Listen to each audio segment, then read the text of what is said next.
Finally, tonight, police are calling it nothing short of a miracle. A man and his teenage daughter were flying from a local airport to the Poconos when their plane crashed in a rural part of Pennsylvania overnight. Well, amazingly, they both survived and they were found huddled together, suffering from hypothermia.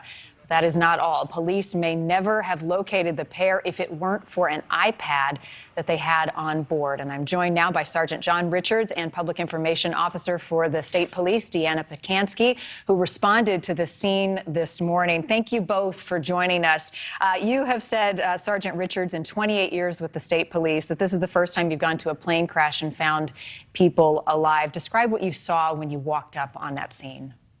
Well, just to clarify, it's not the first time I've been to a plane crash where people survived. It's the first time of this type where they actually crashed in the woods.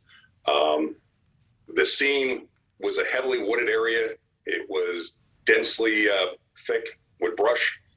We had to traverse rock, down trees, snow-covered marsh areas. So to get to this scene and then actually find somebody alive, that was the first time in 28 years I ever saw somebody be able to survive, especially that long in the woods. What was their reaction when you got there? The pilot who was protecting his passenger was very scared. I don't know if he thought we were animals approaching. I'm not sure what he thought. But when I first got to him, he had a look of sheer terror on his face. And when I informed them who we were and that we were there to help and that we were going to get them out safely, they were going to survive, the look of calm that just came over his face, I don't think I'll ever forget that image in my head. Just a miracle. Deanna, it sounds like without this technology, it would have been really difficult to find these two. Talk about the terrain and how this iPad played such an important role. Well, the iPad, Mom was able to locate it. She had a locator app on it, so she was able to ping it, and that helped PSP CERT, who also had a drone out in the area that was able to locate them, so that helped. How long had they been out there before you all arrived? They lost him on radar at approximately 1830 hours, which is 6:30 p.m., and we were able to locate them approximately 10 minutes to 2 in the morning the following day. Wow. So they've been out there quite a bit. Other than hypothermia, both of them suffering from hypothermia, did they have any other injuries?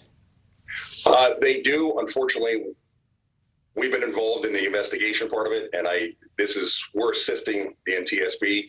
We're not actually investigating it. We're just assisting them. And as a result, I can't tell you what the injuries are because I really don't know. Okay, I understand that. This was truly a miracle. I know in both of your line of work, to roll up on this scene and have these people survive this. I'm sure one of the days that both of you will remember for the positive, the impact it had on you and all those involved that were part of this.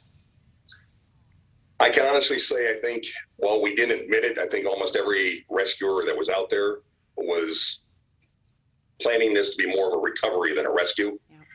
And nobody was more surprised than when I first got to the airplane and found that they were alive and were willing to talk and could give us some details on their injuries so that then we could help them get out of there. Wow, truly a miracle. A father and daughter survived this, and technology playing a huge role. Those trackers, they're there for a reason. We're out of time. Thank you both for joining us, and thank you for the work that you are doing. And thank you at home as well. Thanks for watching. Click the red subscribe button below so you can get more of NewsNation's fact-driven, unbiased coverage.